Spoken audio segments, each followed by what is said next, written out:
Bonjour, frères et sœurs, j'espère que vous avez hâte. L'anticipation est là. Nous commençons à introduire des 7 églises de l'Apocalypse. Nous commençons une qui est quand même bien connue et qui a beaucoup d'informations bibliques. Elle est souvent dans la parole, l'église d'Éphèse. C'est pour ça qu'on a quand même un bon contexte historique qu'on peut être certain. C'est dans la Bible qu'on apprend justement que c'est Paul, à son deuxième voyage missionnaire, qui a établi cette église. En s'en allant vers Jérusalem, donc il n'est pas resté longtemps. Il est établi, il est parti. Après son voyage, il est revenu. Et il a passé 2 à 3 ans à Éphèse, où il a vraiment investi beaucoup de temps. Il a même enseigné dans l'école de certains Tyrannus pendant tous les jours de ces 2 ou 3 ans. C'est vraiment là aussi qu'il a formé certains missionnaires. Qu'un Épaphras serait parti pour établir des églises à Hiérapolis, Colosse, vous connaissez, et Laodicée, une des 7. Qui nous pousse à dire que probablement les autres églises ont aussi été établies par ces mêmes hommes formés par Paul. Donc, ils ont quand même un bon début. Maintenant, on avance un peu plus loin. Paul est en prison, il écrit des épîtres de la prison, dont une pour l'église d'Éphèse. Où est-ce qu'il leur dit, premièrement, qu'ils sont en Christ, mais ensuite comment ils devaient changer leur vie. Ils devaient mettre à mort et revêtir. Et ça, il le répète, 32 chapitres. Qui est différent de Colossiens. Même si Colossiens lui ressemble, Colossiens, c'est plus mettez à mort, mettez en vie, et c'est fini. Mais pour les Éphésiens, il répète, il revient encore et encore. Soit mourir, soit mettre en vie. Mourir, mettre en vie. Comme s'il y avait un problème à Éphèse, avec la vie de charnalité, une vie avec le péché, avec leur vie passée. On saute quelques années plus tard. Paul écrit à Timothée, qui est maintenant pasteur à Éphèse. Il écrit 2 épîtres. Une distance d'environ 2 ans entre les deux, dans lesquels tous les deux, il lui rappelle à Timothée l'importance d'enseigner la saine doctrine dans cette église, de prêcher la parole et de aussi taire ceux qui enseignent l'erreur. Ça fait partie de l'avertissement que Paul va donner aux anciens d'Éphèse avant de les quitter dans Acte 20, une fois pour toutes. C'est averti qu'il va y avoir des faux enseignants qui vont venir de l'extérieur et de parmi eux. Il semblerait que c'est passé, et c'est pour ça que Timothée est là pour ramener les choses. Il va aussi enseigner à Timothée l'importance de prendre soin des veuves. En 2 mots, aimez-vous les uns les autres. Ça aussi, c'est important. Maintenant, on saute des décennies plus loin, et la tradition nous dit que c'est l'apôtre Jean qui a œuvré parmi l'église d'Éphèse, et même les autres églises dans les environs. Que des faux enseignants sont rentrés, qui ont fait du trouble pendant que Jean était parti, et c'est pour ça qu'il écrit sa première épître. La première épître serait écrite aux églises d'Asie mineure, probablement les mêmes qui sont ici, parce qu'il a fait de la fausse enseignement. Et qu'est-ce qu'il fait dans cette épître? Il leur rappelle l'importance de la doctrine, la vérité, la théologie, et bien sûr l'amour. Donc, le problème d'enseignement semble être très prédominant à Éphèse, année après année, génération après génération, et aussi l'importance de l'amour. Tout ceci nous prépare pour notre étude de cette petite épître aux Éphésiens de la part de Jésus-Christ. Donc, regardons ça ensemble. Écrit à l'ange de l'église d'Éphèse. Voici ce que dit celui qui tient les 7 étoiles dans sa main droite. Celui qui marche au milieu des 7 chandeliers d'or. Qui sont ces anges? Certains croient que c'est littéralement des anges, comme des anges gardiens qui dirigeaient et s'occupaient des églises. En même temps, il n'y a pas d'information pour nous dire ça nulle part dans le reste du Nouveau Testament. Certains se basent justement sur Daniel, où est-ce que c'est le moment qu'il y avait des anges qui semblaient diriger certains coins du monde. Encore là, il y a tellement peu d'informations, il faut faire attention de ne pas inventer des doctrines de si peu de versets. L'autre possibilité, c'est qu'il parle aux enseignants ou dirigeants. Le mot angelos veut dire un messager. Donc, ça peut faire référence aux anciens ou aux pasteurs d'Éphèse. Ça fait peut-être plus de sens. Mais d'une façon ou d'une autre, soit littéralement des anges ou les dirigeants, l'épître est écrit aux gens d'Éphèse. Et quelque chose qui se passe dans l'Église. Et c'est ça qu'on va regarder ensemble. Il se présente à cette Église, comme j'avais mentionné dans l'introduction la dernière fois. Et il se présente selon la description qu'on voit dans le chapitre 1. Une description qui est ensuite coupée en morceaux et qui est utilisée pour chacune des 7 églises. Et comme j'avais mentionné, je crois que chaque expression, chaque façon de se présenter est particulière à l'Église à qui il écrit. Il se présente comme celui qui tient les 7 étoiles dans sa main. Ça représente les anges ou les enseignants et les dirigeants de l'Église. Il les tient, il règne sur eux. Main droite, puissance, règne. En même temps, il est aussi celui qui marche parmi les 7 chandeliers. Les chandeliers, c'est les églises. De marcher au milieu parle d'intimité avec les églises. Donc, on prend note de ça. Il se présente à eux comme celui qui devrait régner sur l'église et qui devrait être intime avec les gens de l'église. Et là, on commence avec la bonne nouvelle. Comme pour toutes les églises sauf une, la Odyssée, tous reçoivent des commendations, des appréciations de la part du Seigneur. Il va dire, je connais tes œuvres, ton travail et ta persévérance. Je sais que tu ne peux supporter les méchants, que tu as éprouvé ceux qui se disent apôtres et qui ne le sont pas, et que tu les as trouvés menteurs. Je pense que vous voyez tous les mots que j'ai marqués en rouge pour faire ressortir l'idée d'effort, des œuvres de travail, la persévérance, autant que de supporter ou ne pas supporter, d'éprouver ou même de trouver. C'est un effort. En même temps, quand tu regardes le texte, tu vois qu'il ne va jamais expliquer c'est quoi les œuvres. De quelle façon ils sont persévérants. Comment qu'ils ont éprouvé. C'est pas décrit. Les gens d'Éphèse comprennent de quoi Jésus parlait. Qui nous rappelle à quel point c'est vraiment écrit pour des gens en particulier au premier siècle. Mais n'empêche, on peut quand même ressortir l'idée qu'ils ont eu beaucoup d'efforts, ils ont vraiment diligence, se sont donnés pour servir, pour travailler, avec persévérance. Qui n'ont pas été capables de supporter, et après, ils ont éprouvé les méchants. Quels sont les méchants? Ceux qui se disaient apôtres. Ne pensez pas aux apôtres modernes. C'est un mouvement charismatique qui se présente comme des apôtres. Ne pensez pas non plus nécessairement aux 11 Judas a trahi, et même Paul, parce que le mot en soi parle simplement d'être un envoyé. C'est ça qu'on le voit même ailleurs dans le Nouveau Testament, c'est des gens qui se disaient envoyer des églises, envoyer Jésus avec un message de sa part. On les voit dans 2 Corinthiens. Paul qui parle d'être super apôtres, des hommes qui se disaient envoyer des églises avec un message de Jésus, mais qui contradisait le message de Paul. Donc, ces gens venaient avec un message de la part du Seigneur, de la part du christianisme en soi, mais ils ont été éprouvés. Encore, ça ne dit pas dans le texte comment, mais la Bible nous dit comment. La Bible nous dit vraiment que tu regardes à 2 fruits qui viennent d'une source. L'enseignement. Qu'est-ce qu'ils disent? La vie. Comment ils agissent? Et tout ça rattaché à un instrument, la Bible. Ce qu'ils enseignent, est-ce que c'est de la parole? Et pas juste des versets pris n'importe comment. Au contraire, est-ce que c'est des versets pris dans leur contexte et qui veut dire vraiment ce que le reste du texte dit? Et leur vie, est-ce qu'il est vraiment exemplaire ce que la parole enseigne? Et encore, pas juste des parties. Les gens qui enseignent l'importance d'être riche, de réussir, tout ça, oublient la sensualité qu'on doit condamner. Sensualité, c'est tout ce qui a les sens. Je dois avoir, qui est condamné dans le Nouveau Testament. Donc, comment qu'ils vivent? Comment qu'ils enseignent? Selon la parole. C'est une des meilleures façons pour éprouver ceux qui se disent envoyés de Dieu pour voir s'ils le sont. Eux ne l'étaient pas. Et les Éphésiens ont réussi. Donc, le premier problème qui était dans l'Église, la fausse doctrine et comment ils constamment se font dire arrêtez d'écouter, ils mettaient dehors, sans qu'ils ont réussi. Bravo, Éphèse.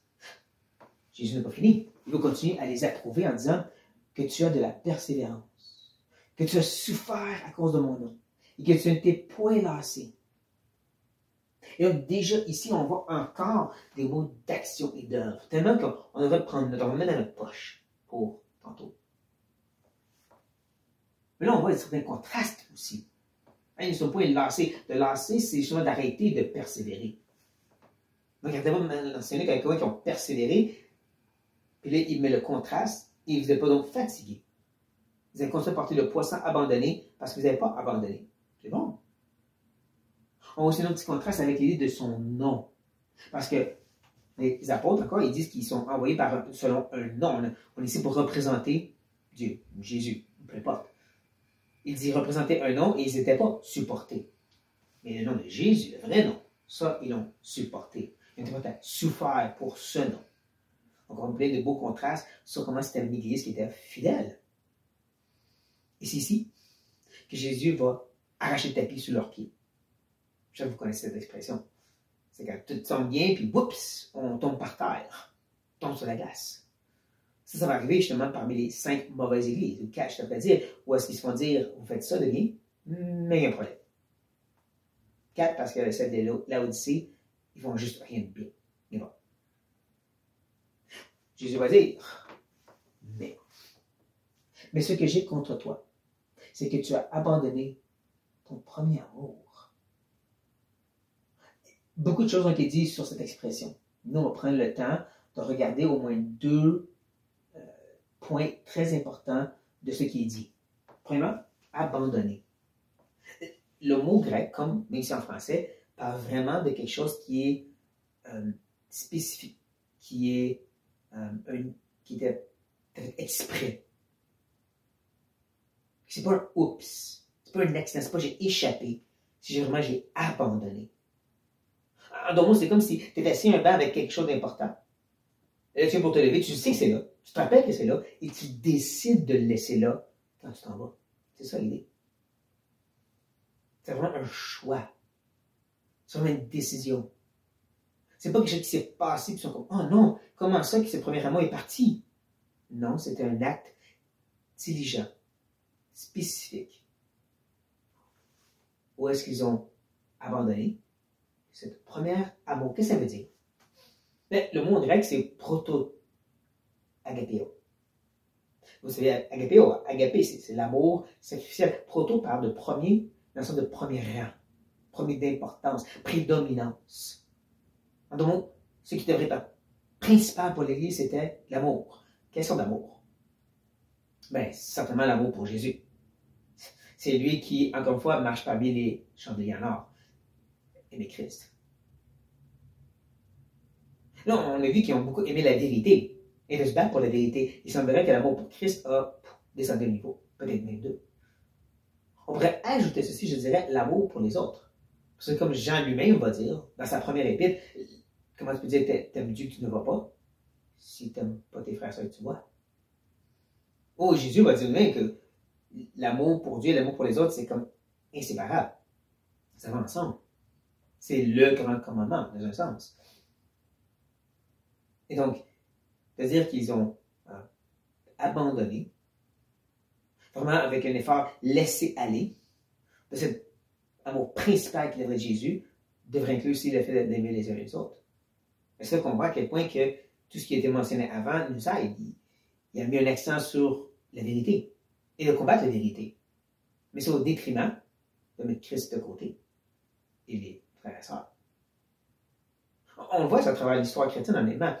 Un amour si grand pour la vérité, combat pour la vérité, au détriment de l'amour fraternel. Et même Christ et tout ça, on est en train de s'entretuer supposément au nom de Christ. Est-ce que c'est ce qu'il veut? Donc, comme je dis, ça semble faire beaucoup de sens, cette idée d'avoir perdu cet amour pour Christ, amour pour son peuple, au détriment de combattre pour la vérité. Donc, il y a eu le premier, mais il a oublié la deuxième partie, s'aimer les uns les autres pour aimer Christ. Mais c'est pas fini pour eux. C'est pas bon et tout bad. Abandonne. Non. Jésus est gracieux.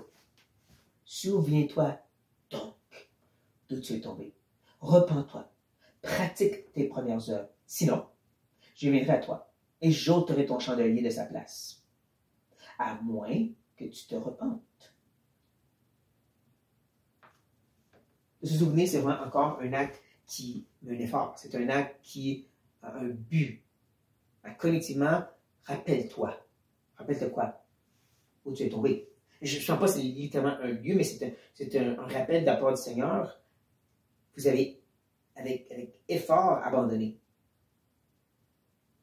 C'était vraiment un acte spécifique que vous avez fait, d'abandonner. Puis vous savez, c'est quand vous pouvez revenir à ce moment où est-ce que l'amour pour moi et les autres ont été mis de côté parce que vous voulez tellement vous battre pour la vérité. Il y a quelque chose de concret.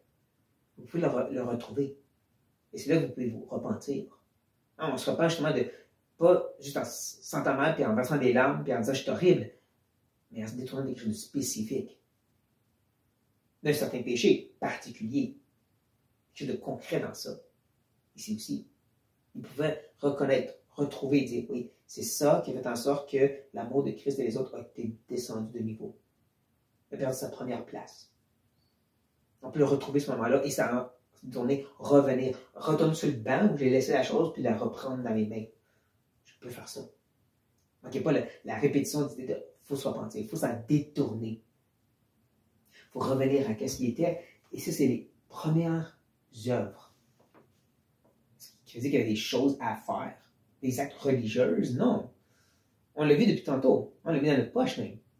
Tous ces mots qui parlent d'effort diligent, de concret, de quelque chose, qui n'est jamais vraiment spécifié, qui est toujours général, mais qui montre que c'est un effort. Je pense que c'est à ça que j'ai fait référence, surtout quand il parle de premier comme premier amour. Ce premier amour ne va pas revenir juste magiquement. Ça va demander un effort, ça va être une diligence pour s'assurer de remettre Christ à sa première place dans l'Église, d'aimer les autres aussi en première place. C'est un effort qui va être nécessaire parce que sinon, il va ôter le chandelier de sa place.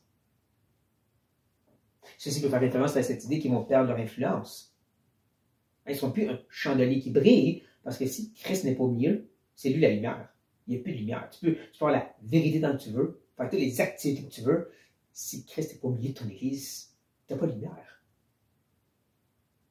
Mais ça peut aussi vouloir dire littéralement, ils vont arrêter d'être une Église. Et ça, on le voit dans l'histoire. L'Église d'Éphèse n'existe plus. C'est parce que la ville d'Éphèse n'existe plus aussi. Je ne sais pas si vous voyez ici sur la map, Éphèse est littéralement sur le bout, ici. Et quand un gros tremblement de terre, une bonne partie de la ville a juste disparu. Tout dans l'eau. Mais la ville n'existe plus. Et donc, l'Église n'existe plus. Est-ce que c'est ce que Jésus a dit? Je ne sais pas. Mais ça peut vouloir dire une ou l'autre.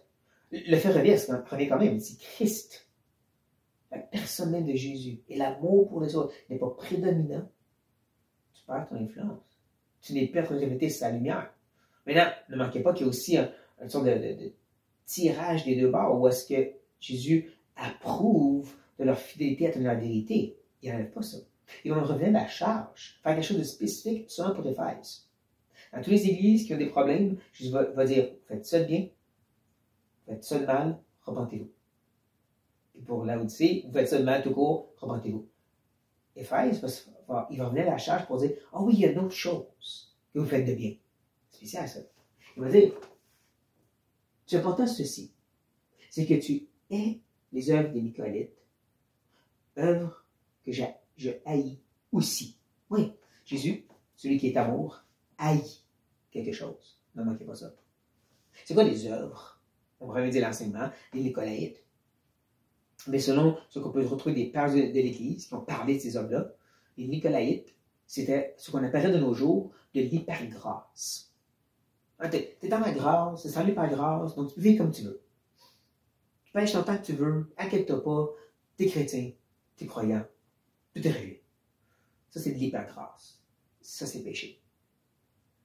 Les Nicolaïtes enseignaient une vie de débauche, de charnalité, qui était justifiable par on est dans la grâce, ça ne dérange pas. Jésus haït ceci. Les gens d'Éphèse haïssaient ceci aussi. Donc il y avait la saine doctrine et ils vivaient de façon saine et Jésus approuve. Comme je dis, il y a vraiment un tiraillage entre il faut garder quand même ça, tout en balançant et gardant l'amour pour Christ et pour les autres aussi en place principale. C'est parce que j'aime Jésus que je vais aimer la vérité et la défendre à tout prix. Parce que j'aime les frères et sœurs, que je veux justement leur montrer la vérité, les garder dans la vérité, par amour.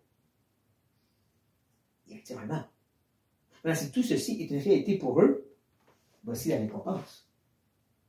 Que celui qui a des oreilles à entendre ce que l'Esprit dit aux églises, c'est pas juste pour eux, c'est pour nous. À celui qui vaincra encore un effort, je donnerai à manger de l'arbre de vie qui est dans le paradis de Dieu.